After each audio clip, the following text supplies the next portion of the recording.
Oui, mais combien de familles, vous trouvez peut-être 2-3 familles par classe leurs enfants ils travaillent bien et les parents ils aident. Oui, mais il y en a beaucoup.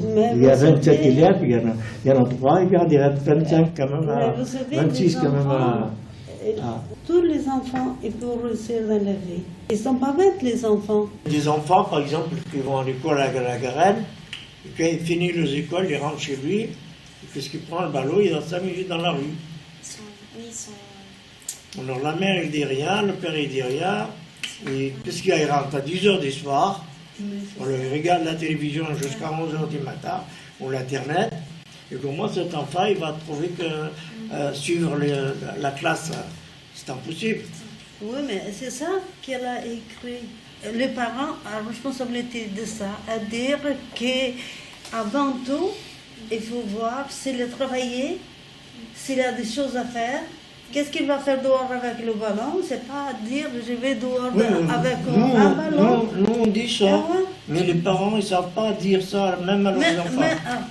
Ils savent dire ça. C'est des parents qui tous les parents savent dire ça s'ils s'intéressent vraiment pour les enfants. Il y en a des parents qui ne commandent même pas leurs enfants. Ils ne commandent pas même parce avec 6 ans. Oui, mais parce qu'ils n'ont pas commandé petit, il ne faut pas commander grand. Avant tout, avant d'aller à l'école, c'est des petits qu'on commence à habituer les enfants. Et pourquoi ils font pas ça, les parents, alors? Tout petits? Des petits parce que ou des parents qui étaient élevés comme ça, ou des parents qui ne s'intéressent pas à l'éducation plus tard des enfants. C'est ça. Ça ne les intéresse pas, oui. Ça ne les intéresse pas à l'éducation des enfants. Ça les intéresse, mais ils ne savent pas quoi faire. Ils ne savent pas comment faire. Oui, peut-être qu'ils ne savent pas comment faire, mais... Les parents, ils ne savent pas ni lire, ni écrire, ni parler français. Alors, ils ne savent pas où quelle porte il faut frapper. Et il y a des portes ouvertes en France, partout. Partout, il y a des portes ouvertes pour aider aux parents. Même cette salle, cette réunion qu'on fait ici, on peut aider les parents, même depuis qu'ils sont enceintes, pour savoir. En France, il y a de tout. Si les parents ne savent pas, c'est qu'ils n'ont jamais cherché le chemin de se cultiver un petit peu. C'est ça. Vous savez, les enfants, ils sont comme un arbre. Parce qu'il y a si vous ne mettez pas de l'engrais, des produits pour soigner l'arbre, il ne donne pas de fruits. Oui, mais c'est vrai. C'est vrai, il faut chercher, mais on ne va pas chercher l'eau et l'engrais. C'est comme des parents qui ne vont pas chercher ce qu'ils ont besoin pour donner à ses enfants. Tout, c'est d'y aller petit à petit. Le groupe, il est là pour ça aussi. Oui, c'est vraiment de parents à parents. C'est vrai que c'est difficile. C'est difficile d'être parent parce que même il y a des parents.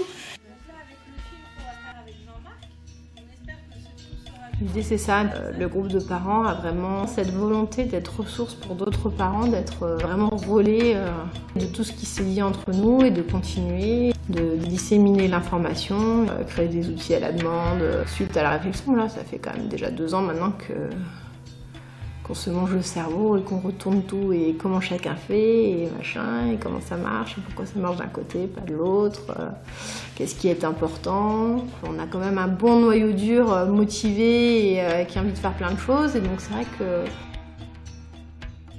on partait vraiment du principe que chaque parent a des compétences donc autant les partager.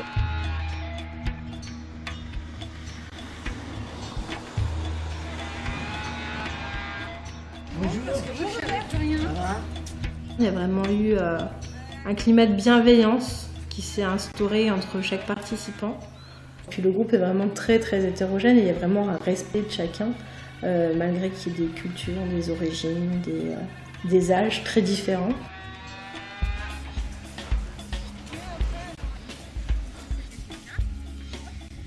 Quand bien même chacun a pu amener à un moment donné quelque chose de lourd, ça a toujours fait écho à quelqu'un d'autre qui a pu amener sa vision, son expérience.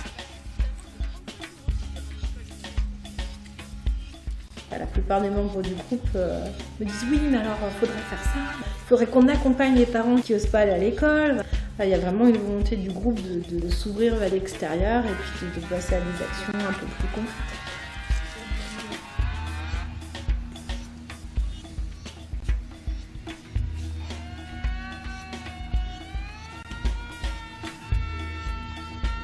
La question là, c'était de savoir comment un peu vous étiez arrivé sur le groupe de parents à parents. Qu'est-ce qui a fait que vous êtes venu et puis surtout avez eu envie de rester au sein de ce groupe? Moi, j'ai eu l'information parce que j'étais en cours de français et on m'a parlé de ça et après Chloé qui est arrivée, qui nous a expliqué qu'il y avait des enfants en difficulté et qu'on pouvait aider les parents de ces enfants. Et là, j'ai écouté ça, j'ai dit peut-être que moi je pourrais aider aussi. Et c'est là que j'ai venu et là ça me fait plaisir. Si un jour il y a des enfants, qu'ils arrivent à quelque chose, ils seraient bien contents. Parce que la vie est très difficile et s'ils ne travaillent pas à l'école, ils n'arriveront jamais à rien. Les écoles, en général, quand ils nous disent il y en a qui ne savent pas encore lire alors qu'ils sont en CM2, des choses comme ça. Enfin, je me demandais quel était le moyen d'aider les parents, se soutenir entre parents. Voilà. Et puis pour partager ce qu'on sait faire. Moi, je suis contente d'être là parce que j'ai connu beaucoup de gens différents et que pour moi, ils sont tous pareils, ils ne sont pas différents. Différents quand on dit qu'il y a des gens qui viennent d'autres pays, d'autres langues et tout ça, mais en même temps, c'est une richesse que je trouve qu'on va apprendre beaucoup avec eux. Et j'espère qu'ils vont apprendre beaucoup